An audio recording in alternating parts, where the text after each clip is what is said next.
So on this customer's snowblower, he thought maybe he split a fuel line because when he was priming it, it was leaking. Well, I don't think that's the issue. I think the float is just stuck because I primed it myself and it's coming out of the carburetor area, not a hose. So I'm taking it apart in order to clean it, make sure that it is okay. That bowl has seen better days. Yeah, it's a bit nasty. So, all right, so I got the main jet out. It's clear, but the tube that goes all the way up in here, and it pokes out through that hole back there. Anyway, there is some debris in that. It's hard to tell on the camera, but this needs to be cleaned. As you can see, it's corroded.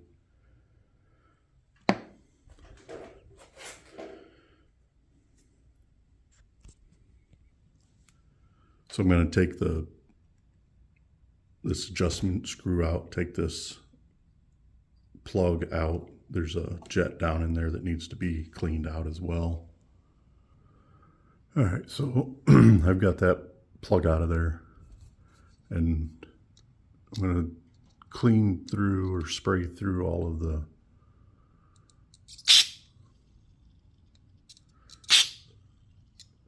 make sure, because there's a little down in there. I need to be able to get through that hole, which I did. It worked. It was clear.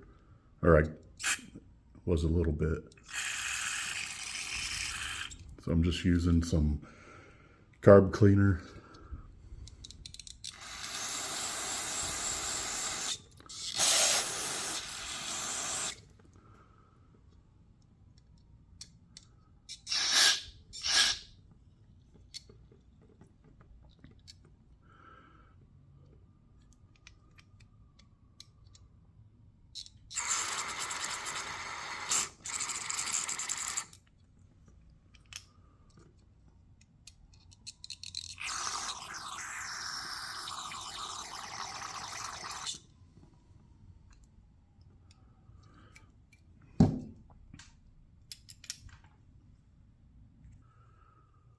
That was very, very dirty in there. I took this cleaning rod that I got, and it was amazing how much yuck was down in here. You want to be kind of gentle. You don't want to oversize the hole, but you do want to try to get that cleaned out as much as possible.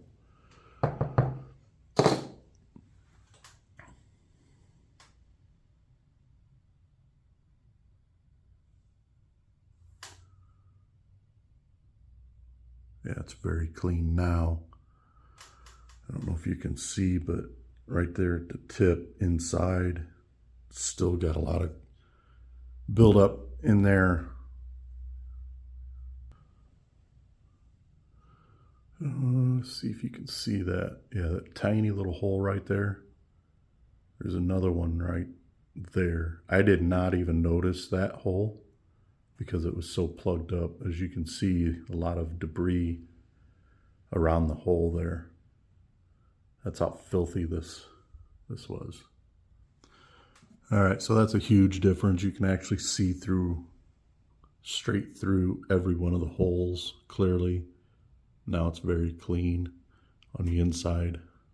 Needs a little bit of cleaning on the outside still, but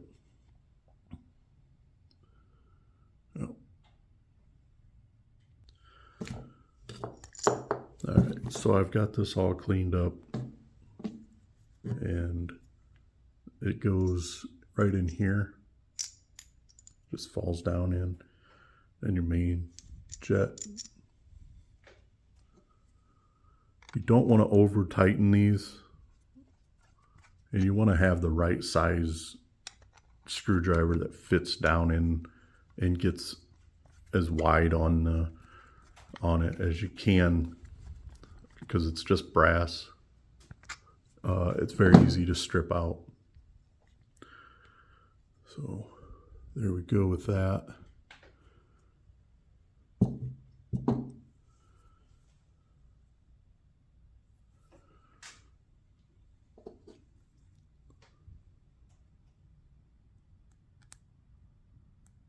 This O-ring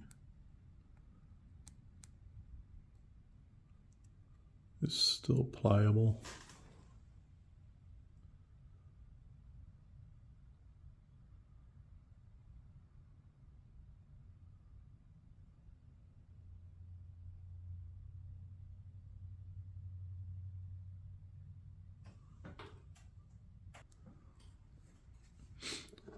So this piece here just sits down in there.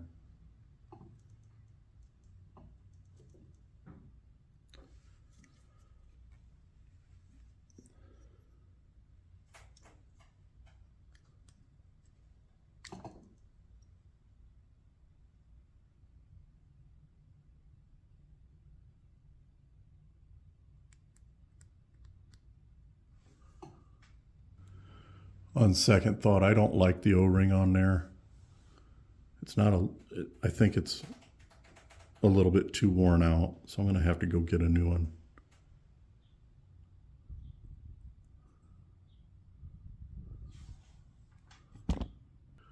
All right, so got that in there. And just giving it a once over, verify that everything's okay. That's got to get cleaned. That is horrible. All right, so that took a bit of time cleaning that up. So let's get this carb put back together.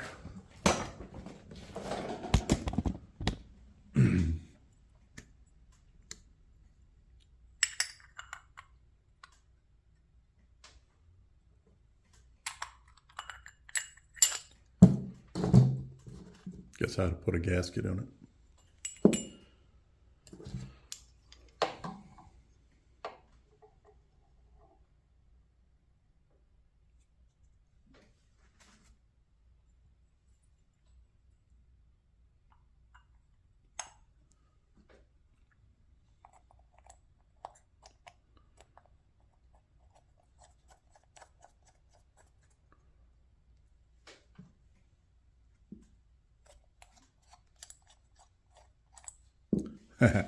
Got you, didn't I? Just kidding.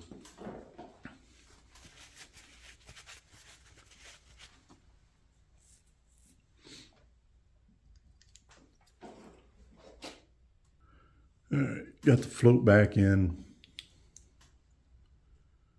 Gasket going on.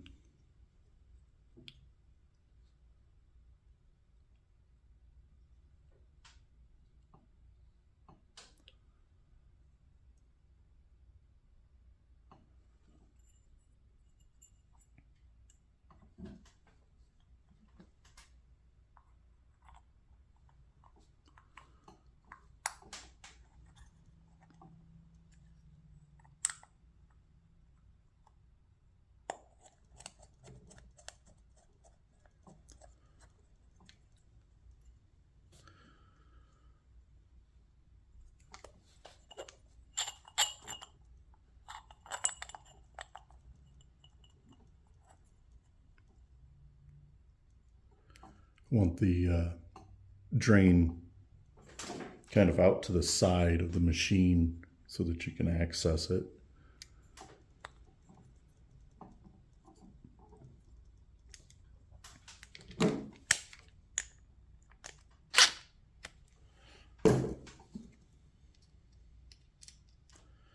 Doesn't take a whole lot of torque to put these screws in, so you don't really want to overdo it.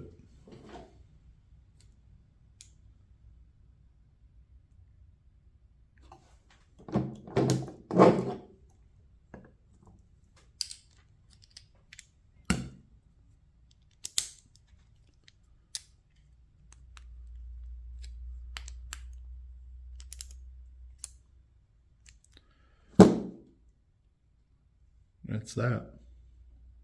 Get it reinstalled.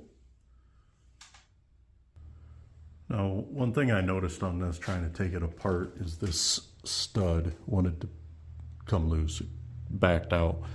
So I'm going to take it all the way out again, put some Loctite on it.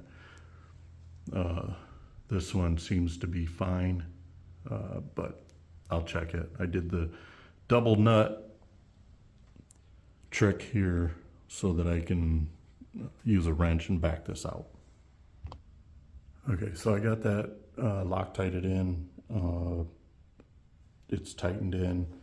And the reason I needed to do that is because there is a nut. Once you put the carburetor on, you put a nut on, and then you put the cover on and another nut on the other side. So what happened when I was trying to take it apart was the stud was loose, and this nut, because it's on the inside of the cover, and the outside nut, I couldn't get it free because it just spun the stud.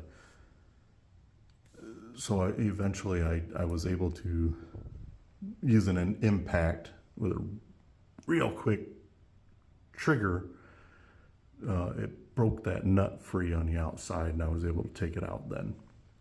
But I still had to fix the stud so that hopefully it doesn't happen again. Okay, so I put the carb in and I hooked up the linkage, the throttle, and then the return spring. As you can see, I don't have it tightened down yet, which I will do that here in a moment.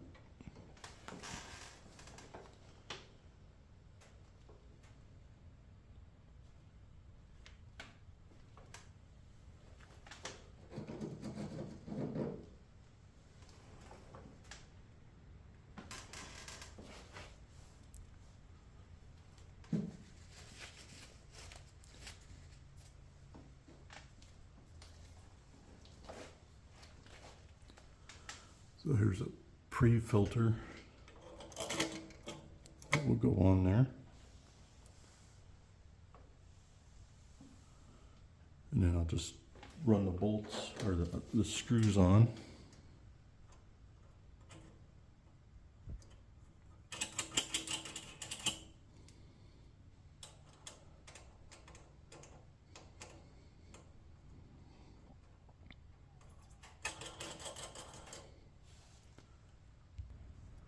I didn't actually show you. I did put a gasket on here before this. I just wanted to make sure you knew that. So as long as everything was clean and went back together properly, which I'm sure it did, because, you know, I should be able to prime this and not overflow it.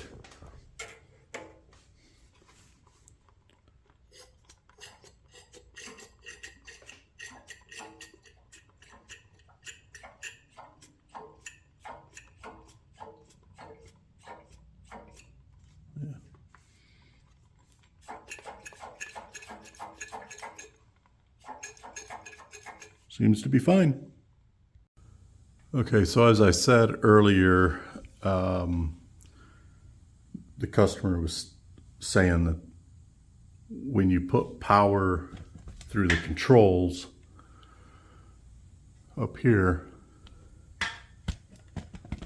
this would not engage. As you can see, this thing is absolutely caked with belt dust. It's actually rubbing on the cover here. So I'm guessing probably the belts are bad. I know the belts are bad. It's pretty obvious. But before I try to dig into the actual gear drive system for this, I'm gonna check the operation of the belts, which means I need to get it running and go from there. Okay, so this fires up pretty good. So the belt doesn't have a lot of tension on it. I'll show you here.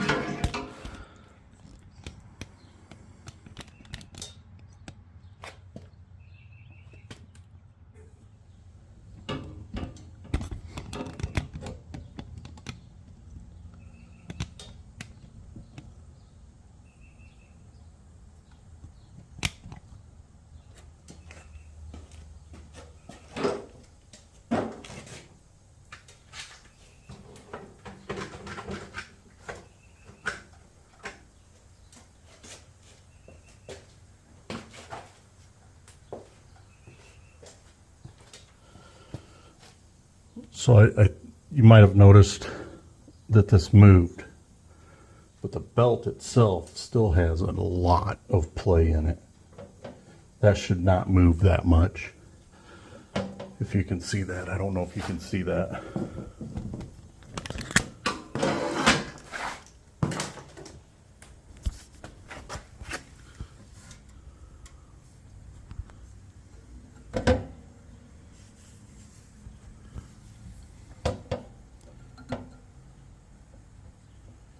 That's a lot of play. So what needs to happen here is, see if I can get you down in there. There we go. I need to loosen this bolt. I'm going to push this pulley in, and I'm going to take up some of the slack. So what I do is I just put a clamp on the handle, and I can move the pulley and keep tension on the belt at the same time until there's just a little bit of slack. Okay, so I moved that bolt probably quarter of the way out of all the adjustment it has, and if you can see this, that's a lot more tension. I could take a little bit more out, but when you do this, you want to take little by little and not just wrench it as tight as you can get it, because it will leave the belt engaged if you get it too tight. So you got to be careful with that.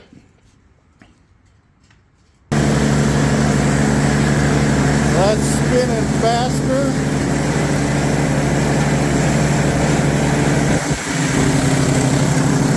Feel the hair coming through there.